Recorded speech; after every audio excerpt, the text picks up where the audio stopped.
Vamos lá então. Por quê? Porque a conversão é um problema sério no licenciamento, né? Para os pátios madeireiros tradicionais, né, madeira, material de construção, isso é mais fácil. Eles são empreendimentos autorizados, né, eles têm alvará, eles têm licença do órgão licenciador, né, licença de operação. Então, fica tudo mais simples.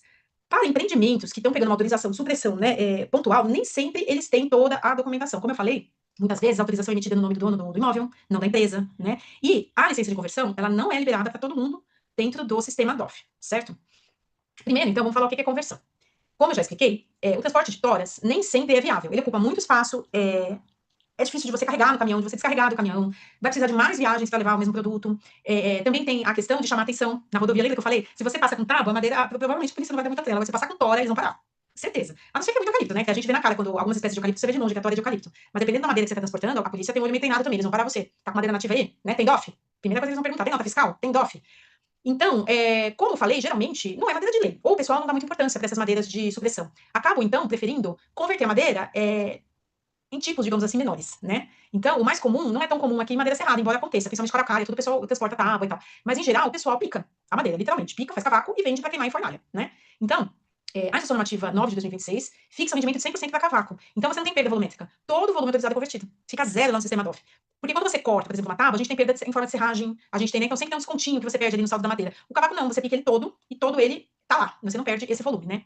Assim, então, o volume dendrométrico estimado por árvore pode ser utilizado também sem a necessidade de cubagem da pilha. Aí que o pessoal faz o quê? Não coloca tora, coloca lenha, e aí pica. Transforma em cavaco. No caso da lenha, ok, como eu falei, a lenha pode ser convertida em cavaco dentro do sistema DOF. Por que eu tô falando isso? Dentro do sistema DOF, a gente já tem conversões pré-cadastradas. Então, dentro, de acordo com o tipo e com o volume estimado da madeira, se é tora, se é uma tábua, você pode transformar um tipo em outro. Então, por exemplo, se você tem quadrado, você pode fazer viga. Por exemplo, dependendo do tamanho da medida do quadrado, porque o quadrado é basicamente você só tira as aparas da tora, né? Ele vem aquele quadradão de. Então você consegue, por exemplo, fazer viga. Da viga você até consegue fazer uma tábua, você consegue cortar ela mais fina. Agora, você não consegue, por exemplo, de um caibro fazer um quadrado, né? Ou fazer, não tem como. É uma madeira menor, já mais cortada. Então você converter numa maior, né? Digamos assim. Então existem conversões pré-programadas. E tem uma tabela na Instrução Normativa 21 de 2014 que diz o que pode ser convertido em quê? Né? O que o sistema aceita. E como eu falei no caso de lenha, é cavaco e carvão. Então, geralmente, no processo de licenciamento, o pessoal coloca lenha. Só que aí a pessoa se arrepende, né? Então, a gente teve um caso, até não era nem da nossa regional, que era da regional de Bauru, que a pessoa não foi bem orientada, segundo ele, não foi bem orientado. Ele falou que ia usar madeira, e mesmo assim o órgão licenciador mandou pôr lenha. Só que na hora que chegou no sistema DOF lenha, ele não conseguia usar, porque ele queria tábua, ele queria tirar tábua, tinha uma árvore boa lá. Ele queria converter aquilo num produto superior. Só que não dá. Só que ele mostrou toda a documentação, mostrou os e-mails, mostrou que não foi erro dele, pananã, pananã, aí acabaram solicitando pra gente ajustar o volume dele no sistema. A gente não costuma fazer isso. Teve um outro caso também que foi problema com o nosso sistema, com o Cigan, que a lenha não estava migrando em estéreis, estava migrando em metro cúbico. Só que no sistema DOF, a lenha é medida em estéreis. Então o sistema não estava entendendo que estava migrando e ele também não conseguia transformar nem em carvão aquilo. Não conseguia medir o DOF, não conseguia fazer nada. Então a gente teve que fazer um ajuste de saldo para consertar o tipo também. Depois disso, que até que veio muitos cursos com a CETESB, a gente conversou bastante com eles, eles fizeram ajustes, né? Permitem agora a renovação das autorizações, orientam o interessado, fizeram um documento para orientar o interessado, enfim, para não gerar esses problemas. Por isso que eu falo, pode dar N erros na hora de emitir o DOF. Se a gente conhece todas as etapas, a gente vai eliminando para descobrir o que pode estar dando errado, né? Qual que é o problema que pode estar aparecendo. Como eu falei, nem todo mundo pode fazer conversão dentro do sistema DOF, né? Só quem atende os pré-requisitos. O primeiro deles é escolher, na hora que a empresa está fazendo o cadastro lá no CTF do IBAMA, para dar entrada na autorização de supressão, ele vai ter que escolher uma atividade relacionada à indústria da madeira, né? Que são as fichas técnicas do SET, né? Que nós mostramos na aula passada pelas fichas técnicas, lembra? Por quê? Na hora que ele vai pedir a supressão, a CETESB vai orientar ele a colocar a exploração da vegetação, exploração de madeira nativa. Só que eu vou mostrar para vocês uma tabelinha, esse item da exploração, essa atividade, não dá acesso à conversão.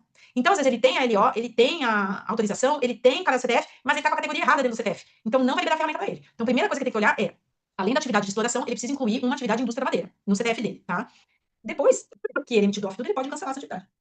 Então, aquilo que ele perguntado na aula passada, mas aí depois que eu encerrar lá a minha autorização, eu posso cancelar? Pode. Você pode alterar o seu CTF a qualquer hora. Você não vai mais usar madeira, você pode sair dessa atividade depois. Mas se você vai precisar converter a madeira, você tem que incluir ela nesse momento aí, tá? Do licenciamento. Além disso, como eu falei, é necessário licença. A gente fala licença de conversão cadastrada, mas o que é essa licença de conversão que a gente cadastra? É a licença de operação do empreendimento. Então, ele vai precisar ter cadastrado no pátio dele, no caso na Altex, uma licença de operação. Tá? Essa licença de operação é emitida pelo órgão licenciador. Não é uma licença diferente, né? Às vezes o pessoal pensa, é uma licença específica do DOF. Não é. Para o empreendimento funcionar, e quem trabalha com licenciamento sabe, você tem aquelas licenças que o órgão emite. Então, a licença prévia, a licença de instalação e a licença de operação. A licença que a gente usa para cadastrar lá no DOF é a licença de operação, que é a licença que diz que ele está apto a funcionar ali e realizar essas operações, né, da madeira. Como eu disse, isso é mais fácil nos casos de pátios madeireiros comuns, porque a própria madeireira não pode abrir as portas sem uma LO. Né, se ela for, principalmente se ela for fazer conversão de madeira, se ela tiver maquinário, né? Loja de material de construção, tudo são exceções que a gente consegue liberar também no sistema, mas eu falo disso quando eu for falar do mercado madeireiro, né? No caso, esses que são entendidos como comércio varejista são dispensados da licença de operação da CETESB. Para esses casos, a CETESB, aqui no caso, né, o órgão licenciador, pode emitir uma dispensa de licença. A gente, com esse número, com essa validade da licença, a gente também consegue liberar a ferramenta de conversão. Mas não é o caso do pessoal que está fazendo empreendimentos, né? Que está licenciando uma atividade. Esse vai precisar da LO. Então, já ficar atento, se você está fazendo um condomínio, não sei o que, alguma coisa, vai ter supressão, vai querer transportar madeira, já preveja a solicitação do cadastramento da licença operação para poder fazer essa conversão. Olha quanta coisa tem que estar dentro do prazo do Altex, né? Por isso que eu falei ficar atento com o prazo do Altex. Por quê? Vocês vão solicitar para nós.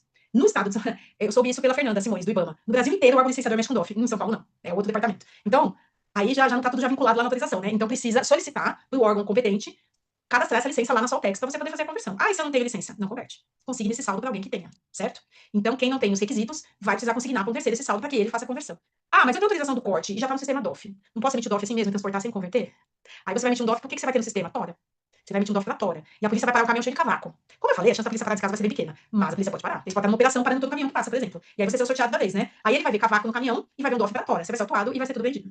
Tá? Então a gente não recomenda transportar irregularmente, tá?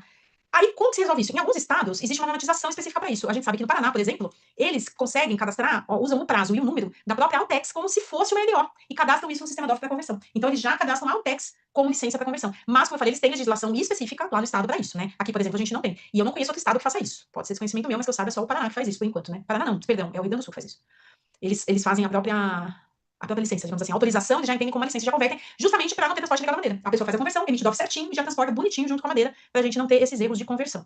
Certo? Então, como eu falei, depois de juntar todos os documentos necessários, ele vai ter que solicitar para o órgão ambiental competente o cadastro dessa licença. Então, ele tem a categoria no CPF, ele tem a LO. Aí ele tem que entrar, no nosso caso aqui em São Paulo, no sistema madeira, que eu vou mostrar na última aula, e fazer a solicitação de cadastro de licença de conversão, tá? Na maioria dos casos, como eu falei, né, o órgão responsável é estadual. Mas no Rio Grande do Sul, por exemplo, são os municípios que operam o sistema DOF. Então, ele não vai, às vezes, é o estado que vai emitir autorização, mas quem vai cadastrar no DOF vai ser o município, por exemplo. Aqui em São Paulo, o órgão licenciador é um, apesar de ser do estado, o órgão que mexe no DOF é outro. Então, tem que pedir para o outro, né? E como eu falei aqui, aí o Paraná mesmo, eu escrevi no Sul, o Paraná cadastra a própria TEX, como se fosse uma licença de conversão, né? De forma a desburocratizar e evitar o transporte irregular da madeira, evitar autuações também desnecessárias para a pessoa que fez tudo autorizado, né? Eu sei, gente, aí você tá pensando, nossa, a pessoa que faz errado, a polícia não pegou. É bem mais fácil, né? Como é burocrático pra gente fazer tudo certinho, mas é importante, né? A gente trabalhar dentro da legalidade, fazer tudo correto para evitar problemas futuros, né? Como que a gente faz a conversão dentro do DOF+, então? Existe um manual do DOF+, eu pus aí o link para vocês, que detalha passo a passo da conversão. Vocês vão entrar lá e ver a atividade de conversão do produto, como é que é feita, tá? Mas no caso de consignar o saldo, então primeiro vai ter essa etapa de você fazer a oferta, né? Dentro do DOF+, gerar um saldo consignado com terceiro habilitado, até pus aí o item do manual. Via oferta aceita. Você vai ofertar o seu saldo, como eu falei, é muito parecido com o DOF, quando for mostrar, né? Ele aceita e isso já entra para ele. Daí essa pessoa, eu tô falando do consignado pensando que o detentor da autorização não tem os pré-requisitos e tem que passar isso para alguém. Então é mais comum, mas pode ser que ele tenha. Aí ele não precisa fazer essa etapa de consignar o saldo. Ele mesmo pode fazer o procedimento de conversão em campo, né? Então, ele vai converter para cavaco. Perdão, para converter para cavaco, né? O terceiro vai acessar, então, essa função. Lá dentro, ele vai acessar o sistema DOF, vai acessar o text dele, né? A origem dele, e vai na ferramenta, que vai ficar aqui do lado ali, tem aqueles quadradinhos, o olhinho, não sei o quê, vai ter uma ali que é conversão de produto. Então, ele vai clicar lá e ele vai preencher os campos. No caso, ele vai informar que está transportando o que ele tem no pátio dele, que é lenha, ou a tora, e vai informar que está transformando em cavaco. Aí o sistema já faz os cálculos de perda também. Como eu falei, a conversão para cavaco não há perda volumétrica, né? Você já está picando, isso já inclui a serragem. Depois disso, né, depois da conversão, aí sim ele vai emitir o DOF correspondente com o saldo bonitinho de cavaco, e não mais de tora ou de lenha, né? Para poder remover do local da unidade lá de exploração, do local onde ele está explorando, até a unidade de compostagem, ou até a cerâmica que está comprando para queimar, né? Ou até a empresa, a indústria de resíduo que está adquirindo esse material, tá bom? Aí ele vai transportar tudo isso com DOF, bonitinho, com saldo correto.